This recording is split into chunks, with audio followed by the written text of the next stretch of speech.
Why does the flow of this combat obviously suck? Well, this is the reason. While we were continuously pushing forward the progress on our game, we hadn't addressed the issue of performance before. So the more we worked, the more especially the combat started to lag. It is always easy to postpone fixing such issues, but if you wait too long, you'll have even more problems in the end. Tough stuff and scary. After a bit of analyzing, Andy found out that the combat was lagging every time an animation was loaded. Dynamically, in the middle of action, the cursed donut appeared instead of the mouse and a couple of frames were skipped. On my potato computer, this happened every couple of seconds, which is not an experience we would like our players to have. Those who have seen our vlog about motivation know that I don't work on Kingsblood at the weekends. So I was chillaxing, didn't think about the issue and came back on Monday. Surprise! Dominic had completely overhauled the way how we load resources. Addressables is the keyword. Yes, that's right. We've switched from using the old resources.load asset management system that used to load resources synchronously to the addressable system, which loads its resources asynchronously. Loading assets asynchronously opens us up to many possibilities. We can optimize many aspects of the game. Addressables basically replace having static files baked into the application executable and replace it with streaming assets.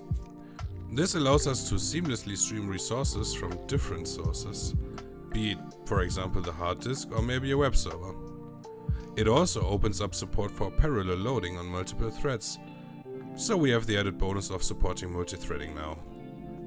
It was a lot of work, however, since almost everything in the game was running synchronously before. I decided to refactor aggressively and simply replace our method that loads resources synchronously with a method that loads them asynchronously through addressables. At that point in time, my Visual Studio error list showed around 1600 errors. We opted to go with the .NET async await task-based pattern and not with coroutines because, well, coroutines are cumbersome. Now the game is running much smoother already. However, we are still in the process of optimizing the loading of resources in parallel. Another cool aspect about addressables is the topic of memory management.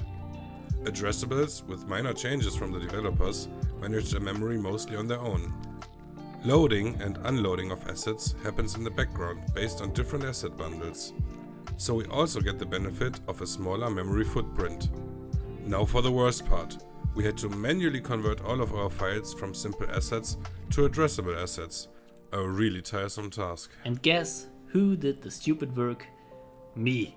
With the new addressable system, pre-caching the assets that are required for the next combat scene becomes possible, because the loading process is running in the background. Ideally, we'd be able to load all characters, the animations and effects, as well as the scene for the next combat up front. There's time for that while the player is still choosing the party members and moves towards the combat scene. Ideally, we'd be able to drastically reduce loading time between world map and combat scene. Let's see if we can pull this off. Okay guys, if you liked this video or it was even helpful to you, then subscribe to our channel and wishlist us on Steam, and see you next week. Goodbye.